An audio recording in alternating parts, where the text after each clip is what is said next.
আসসালামু আলাইকুম ভিক্টৰ খানে গ'ল ভিক্টৰ দাসে গ্ৰহণ কৰিলে ইছলাম ধৰ্ম কিন্তু হঠাৎ কিয় মুছলমান হ'ল শিক্ষক ভিক্টৰ দাস টুপি লুঙি পিন্ধি মুছলমান হোৱা বুলি ঘোষণা ভিক্টৰ দাসৰ সামাজিক মাধ্যমত প্ৰকাশ কৰিলে এই কথা বিজেপি চৰকাৰৰ 1500 টকীয়া কেইটাই মোক বাধ্য কৰাইছে মুছলমান হ'বলৈ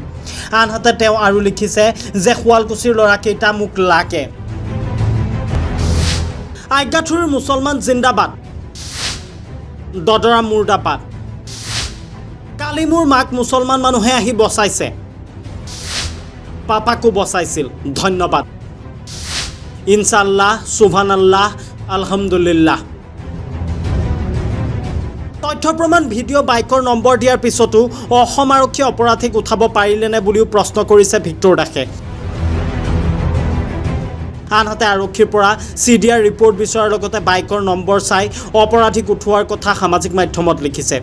উল্লেখযোগ্য যে শিক্ষক ভিক্টৰ দাস প্ৰায় সামাজিক মাধ্যমত দেখা যায় উল্লেখনীয় যে সামাজিক মাধ্যমত হিন্দুৰ পৰা সঁচাকৈ মুছলমান হ'ব নেকি নে খঙতে এনেই মুছলমান হোৱাৰ হুংকাৰ দিছিল ভিক্টৰ দাসে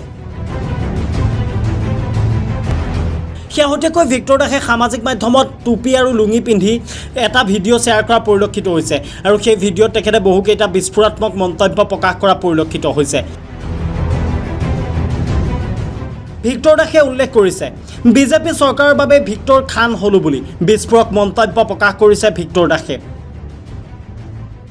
এই ভিক্টৰ দাস যদি আজি ভিক্টৰ খান হ'বলগীয়া হৈছে কাৰ কাৰণে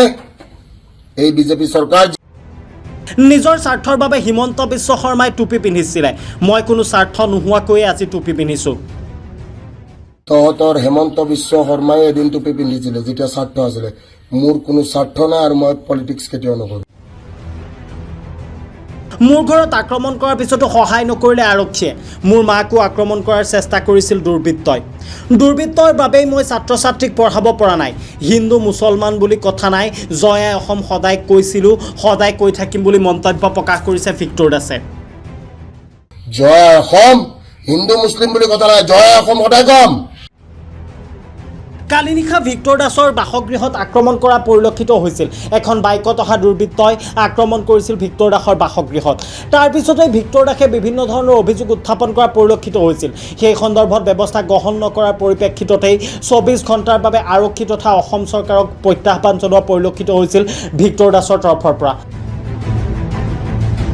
লগতে তেখেতে উল্লেখ কৰিছে যিসকল মুছলমান লোক আছে মুছলমান লোকসকলে তেখেতক ৰক্ষা কৰিছিল তেখেতৰ পিতৃকো ৰক্ষা কৰিছিল মুছলমান সমাজে গতিকে তেখেতে ইছলাম ধৰ্ম গ্ৰহণ কৰিছে বুলি সামাজিক মাধ্যমত মন্তব্য প্ৰকাশ কৰা পৰিলক্ষিত হয় এতিয়া প্ৰশ্ন হয় প্ৰকৃতাৰ্থত সঁচাকৈ লুঙি আৰু টুপি পৰিধান কৰি ভিক্টৰ দাসে গ্ৰহণ কৰিলে নেকি মুছলমান ধৰ্ম সেয়া সময়ত হ'ব লক্ষণীয়